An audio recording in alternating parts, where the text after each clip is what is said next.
Hi there, and welcome to Cait Casts On. If you're new here, my name is Caitlin, and I'm a knitter, spinner, sewist, and sometimes quilter based out of the Pacific Northwest. I have a fun podcast episode to share with you today, so grab your craft of choice and settle in, and we'll get started.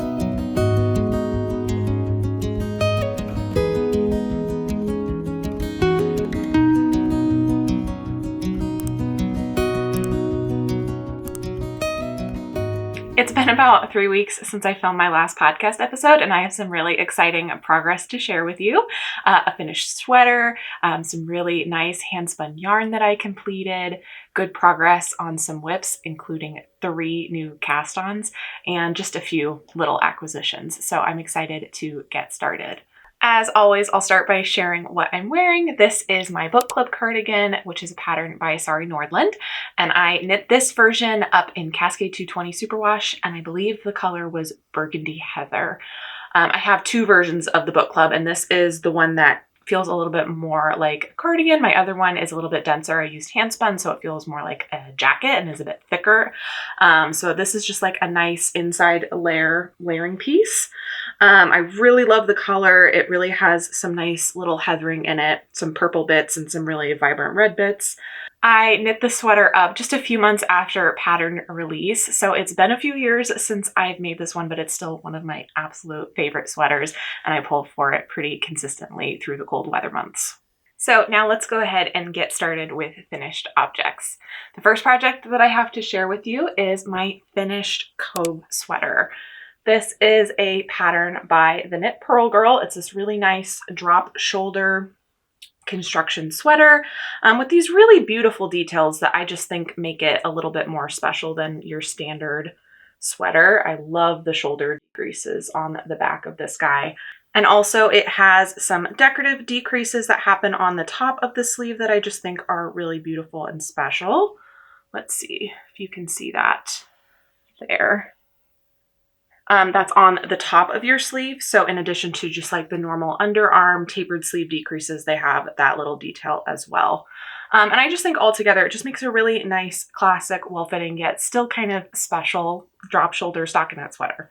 I knit mine in 2 strands of Knitting for Olive Merino. The first color was the color Pomegranate, and then the second color was Robin. I just held 2 strands of that together, and it makes a really nice, subtle marl that I think just adds some nice texture and movement, especially for such a simple stockinette project. I really like that visual texture there.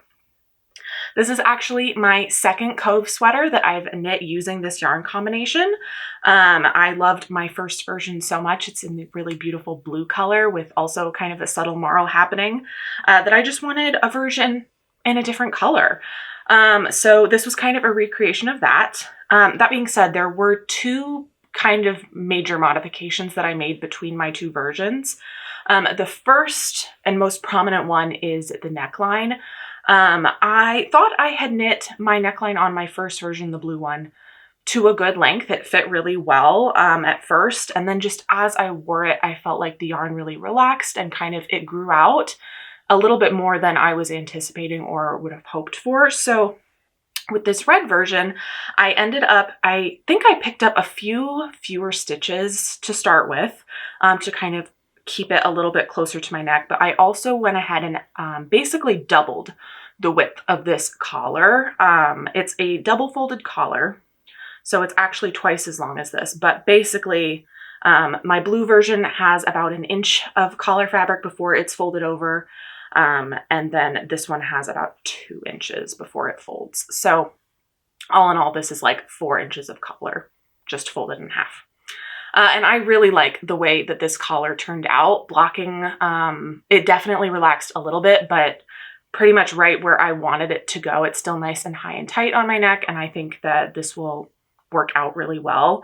I did want to test it on this red version first, but I think now that I have kind of proof of concept that I like the way that this measurement works, I'm going to go ahead and rip out the collar on my blue version and knit it up to these specifications because I think it looks really, really nice. The other change that I made between this version and my blue one is that I included the decorative decreases where they are stated in pattern on this red one. On the blue one, I decided I didn't want those decreases on top. I don't know, I kind of wanted it to be more like a traditional stockinette sweater where all of the decreases happen under the arm. So I went ahead and just moved the decreases to the normal spot under the arm on my blue version. They're still there. They're just in the traditional spot. But I decided on this red one. I thought that it would be a fun little detail. This yarn is also a bit lighter, so it's a little bit more visible that they're there. So I think it worked out really well. I've had this sweater done for maybe a week and a half, 2 weeks now, and it's already gotten somewhere, and I'm really enjoying it. So I'm really glad to have this guy finished and in my wardrobe. The remainder of the finished objects that I have to share today are actually all hand spun yarn.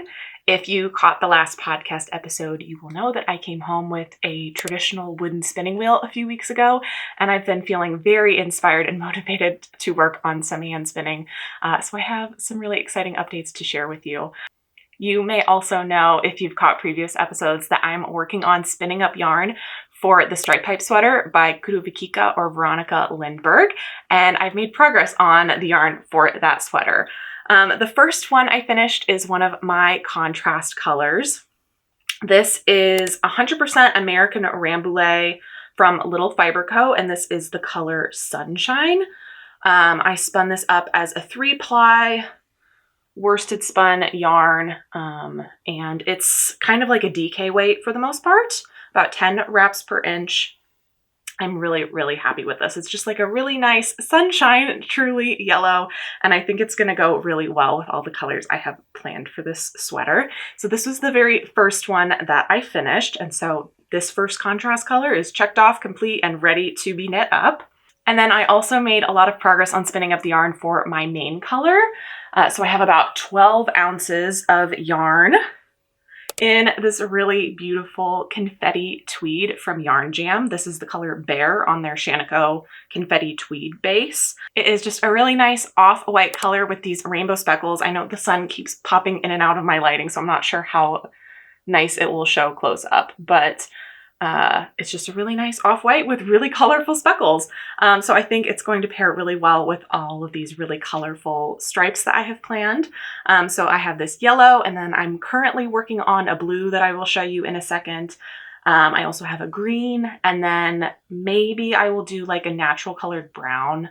And then I'm on the hunt for like a red or an orange. I'm still going to play around with a few colors, and I have some ideas on what ones I want to grab, but I need to go in person to check them out and compare it with all the other colors. So that's on my list to do soon.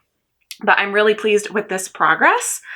I do think after taking my measurements for my main color, I do think I'm going to need to get a few more braids of this confetti tweed. I didn't get quite as much yardage as I was hoping for out of this. My grist was just a little bit denser than I was expecting, which I haven't paid a ton of attention to grist in the past. And so, you know, it's all a learning experience, and I'm sure, you know, this will inform future spins for sure.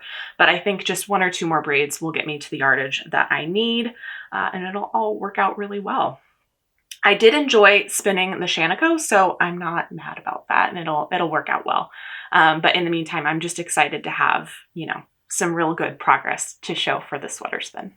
So now let's go ahead and move on to works in progress. Like I said, I have 3 new cast on projects to share with you today. It's been a lot of cast on energy over here, which has been a lot of fun. But the first project you have seen before, and that is my Olga sweater.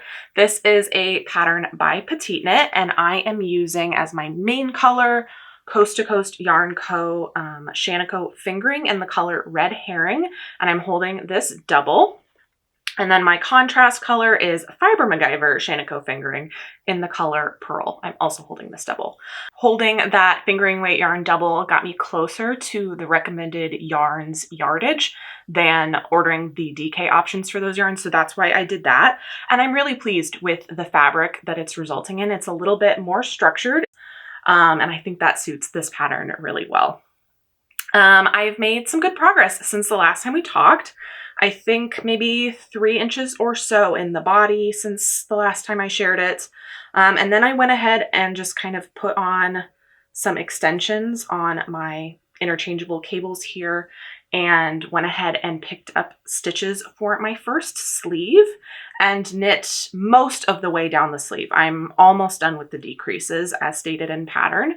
And I also just went ahead and put that on some barber cord and gave this a mid-project block. I actually didn't create a gauge swatch for this sweater because I used Shanico fingering held double on the US 6 needles that I'm using for this project previously. And so I thought I knew what my gauge was going to be and felt pretty confident just going ahead and getting started. So because of that, it was really important to me that I did a mid-project block sooner rather than later. But yeah, everything's kind of going to plan. There were no surprises when I blocked it, which is great. And I'm really, really pleased with how it's coming out. I think based on, the information I gathered from the mid-project block, I'm going to go ahead and knit this sleeve to pattern in terms of length. Just do all the decreases stated in pattern and the ribbing length stated in pattern, and I think it will work out really well for me. The body, according to the pattern, I think I would still need to do another 2 or 3 inches before starting the ribbing.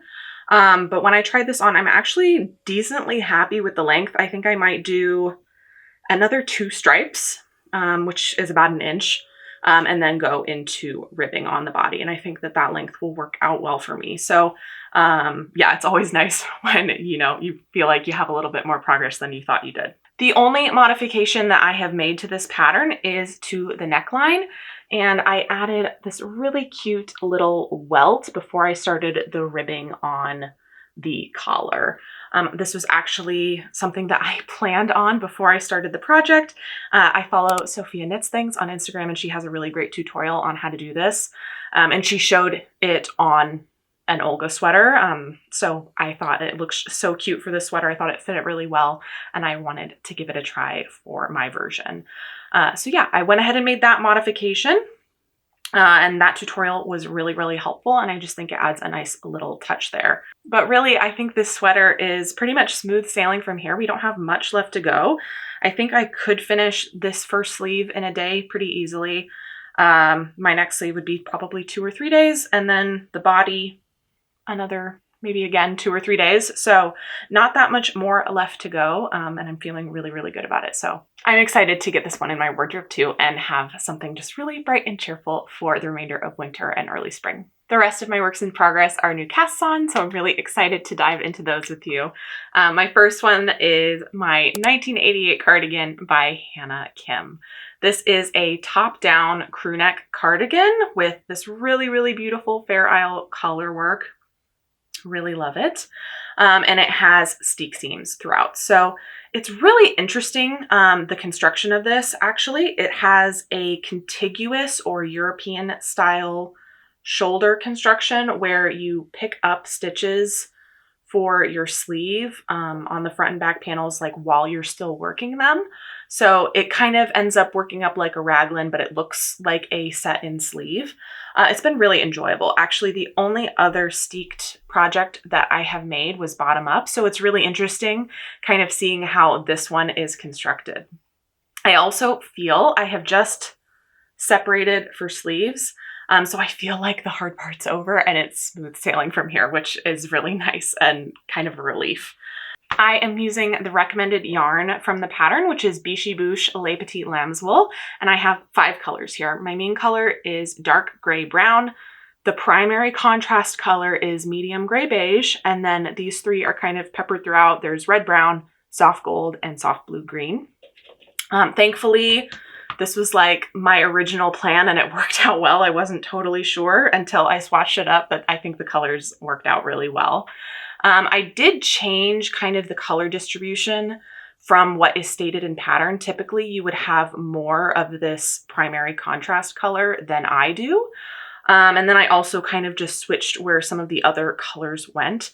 I don't want to give away pattern details, but I did add kind of a labeled photo of my color distribution to my Ravelry project. So I will stick that here so you can see, and you can also, like I said, access that in my Ravelry project. So that's kind of what my color chart looks like. And I think it turned out really well. I'm really happy with it. I did need to swatch for this pattern twice, just on different needle sizes. I'm using a US 2 or 2.75 millimeter needle. The pattern calls for a 3 millimeter needle. I just needed to go down a little bit. But I'm actually really pleased that I was able to swatch twice because it gave me a little bit of room to play around with color and just make sure that the distribution of color is actually what I wanted. What I planned is what looked best. This was another option that I played around with, where basically I swapped the red and soft gold in this section right here. And I really like the version on my sweater better, where the red is in the center and the gold borders it. I think it just looks really nice and kind of fades from, you know, the highest contrast point, medium contrast, low contrast, medium, high. I just think it's like a nice little fade. So yeah, I think doing those swatches gave me a little bit more confidence in my color selections, which was really nice. And yeah, I think it turned out really well. I also think that adding the ribbing and the button band are going to do a lot to this sweater to kind of ground it a little bit. It feels pretty busy right now, but I think having, you know, those solid borders of ribbing will help for this. But I do think it is really pretty depending on how far away or how close you are. It has a lot more or less detail that's visible. So it's a fun project. I'm really enjoying it. I don't need to catch floats in this project as well, which is really, really nice. And yeah, it's just been really good. The pattern, I will say, like I said, I've only done one other steeked project. And compared to that pattern, which was the Vita by Susan Crawford, this one is much more hands-on. The charts are huge. She actually maps out every single stitch for your increase sections for your yoke. So some of the charts, one of the charts is 5 pages wide. So it's very, very large.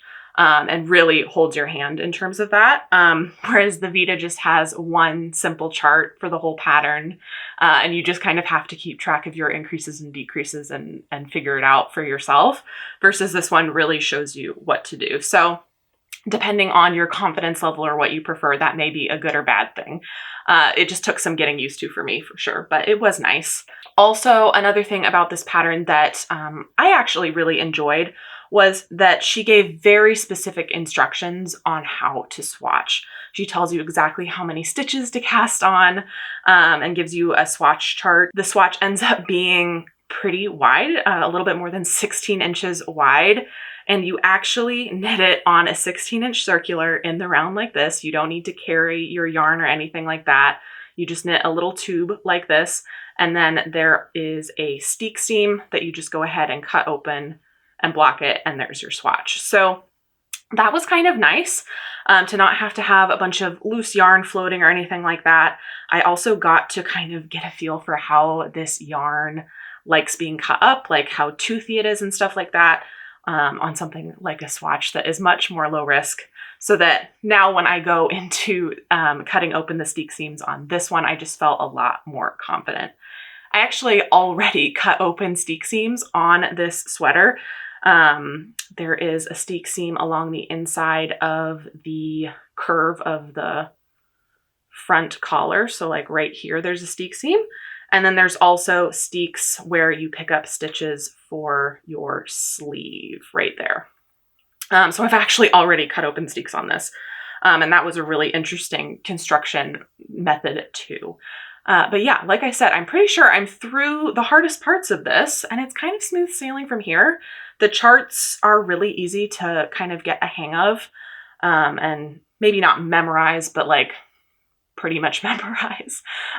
So yeah, it's coming along really well. I've been feeling really motivated to work on this one.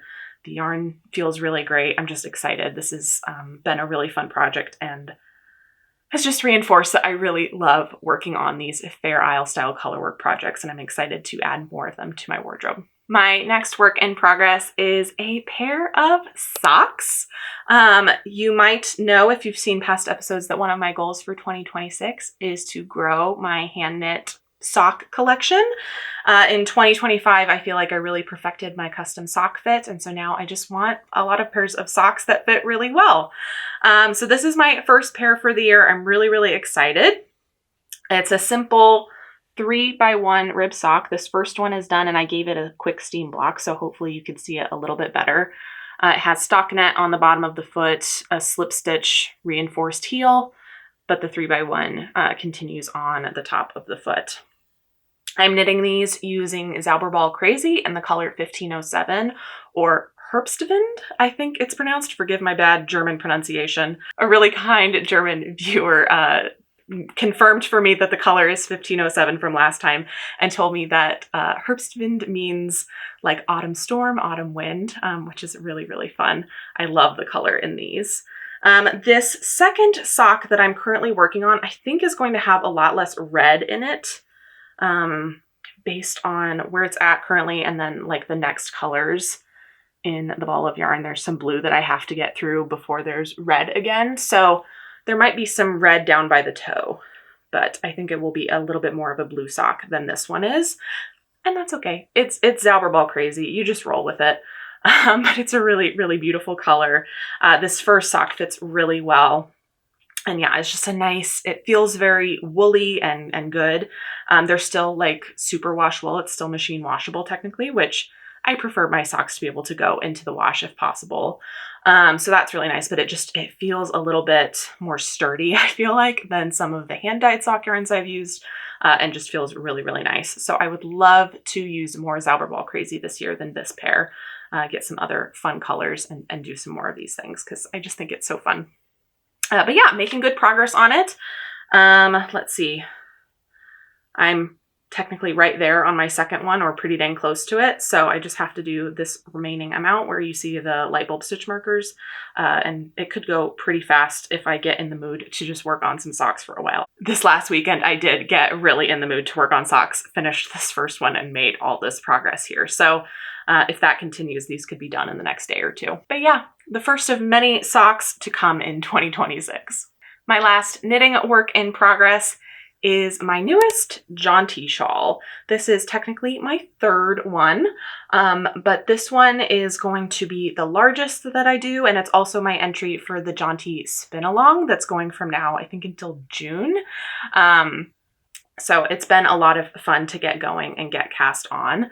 I'm using some hand spun that I created, actually the first yarn that I spun up on my Ladybug. So this has a very special place in my heart, and therefore my Jaunty, I think, will always have a really special place in my heart. This is a combo spin. It was 2 braids. The first was Red Door Fiber Studio in the color Wasteland Baby. I got that braid at Flock, and then I paired it with Little Fiber Co. Merino from Naughty Lamb in Forest Grove, Oregon, in the color Dark and Stormy. And the Wasteland Baby is mostly the teals, and the Dark and Stormy had some more navy and like purple accents. It's been really fun to see how it comes out in the knitting, because I think as a skein of yarn, it actually looked pretty monotone. But in the sun, especially, I feel like this has so much more detail that comes out. You can really see like the purples and stuff. It's just been really fun to work on. I think I have about 50 more yards, or excuse me, 50 more grams of this yarn to go before I need to start doing decreases. So I'm hoping that I can get a good amount of length out of this. I'm sure I will stretch it quite a bit lengthwise in blocking. But overall, the skein of yarn was 215 grams. So I'm hoping that this will be my longest Jaunty shawl to date, and will just give me a nice cozy scarf for winter.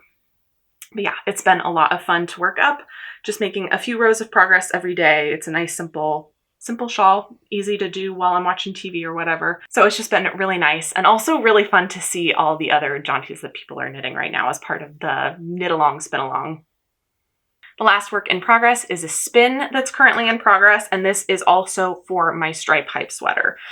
This is Little Fiber Co. again, 100% American Rambouillet, and this is in the color Just Like Those Royals. It's a really, really lovely blue. I feel like it's more accurate farther away. Really lovely, like rich blue color. The braid was gorgeous, and then I started spinning this up and I feel like it's even more beautiful in singles. So I'm excited to see this plied. The third ply is currently on my wheel right now, but I'm making good progress on it. Let me pull, let's see, the yellow and the main color so you can kind of see how it's all will come together. But I just think it looks really fun and happy and vibrant. And for being tonal and like not having very much color change happening, I'm still really enjoying spinning this up. So yeah, it's been a lot of fun. And like I said, the third ply is on the wheel right now. I'll probably finish that in the next day or two, and then this one will be ready to be plied and finished as well. My new spinning wheel is making a world of difference to my motivation and my productivity in spinning, and I'm just really, really enjoying it. So yeah, that's it for works in progress. I just have a couple acquisitions to share with you today, nothing major, but still very exciting nonetheless. The first is a braid of fiber that I actually got in a D-stash that I'm so excited about. This is Bramble Ridge. The color is Koori, and this is actually La Mercerie's December colorway from their 2025 year of fiber. I was not part of the 2025 year of fiber. I'm actually not a part of the 2026 year of fiber either, just because I really struggle with like mystery and surprise stuff. I feel like I would rather kind of know what I'm getting with my yarn budget every month rather than having surprises. But honestly, I'm really struggling with the fact that I'm not part of the 2026 because the colors are so beautiful. And then like the extra braids that come out at the end of the month are selling out really fast. That was the same with this one as well. I really loved this one and I just wasn't quick enough to getting it. It sold out. The extras sold out before I could get them. So I was really excited to see this pop up in the D-stash group that I'm a part of. And yeah, I grabbed it pretty quickly, but I'm really excited. It has these beautiful blues and reds and like goldish colors, gold brown colors, tan colors. And yeah, I'm really excited. This braid actually reminds me a lot of a commercially spun yarn that is the reason why I got so interested in learning how to spin my own yarn, and that is Manos del Uruguay Marla. Specifically, the color Tabac is like one of the most beautiful yarns I've ever seen. I think it's stunning. It's just also very pricey, and so I've never actually purchased it. It just inspired me to want to learn how to spin, and this is the closest braid I've seen to that color, so I'm really excited to spin this up and kind of see if it has the same look as the Marla that I love so much. So yeah, that is my first little acquisition there. I'm really excited to spin this up. I think I will probably finish spinning at least the fiber that I currently have for the stripe pipe spin first, but I'm excited to get into this one soon too. The other little acquisition that I have is a nice little skein of Mondim from Rosa Pomar. This is color C587. Just a really nice little true red. You can see my sweater actually is a little bit more purpley than this one. This one's more of a true red. But I got this because my previous local yarn store, Webster's in Ashland, Oregon, love them. I'm so sad that we've moved away and they're not the closest yarn store to me anymore. But they were doing a fundraiser with some red yarns. So I'm excited to maybe make a hat with this coming up soon. But it was just a really lovely yarn. I've really wanted to try the Mondim for a while. And yeah, it was great to support a fundraiser like that. So excited to have this in my stash too. So that's all that I have to share today. I hope that you had a nice time sitting down and chatting with me and had a lot of fun working on whatever project you sat down with. You can always come over and say hi to me on Instagram or Ravelry. My username is Cait Casson in both of those places, and I've left links to them down in the description below. If you did enjoy today's video and you haven't already, if you could take a second to like this video and subscribe to the channel, that really helps me out. I hope you have a great rest of your day and I will see you in the next one. Bye.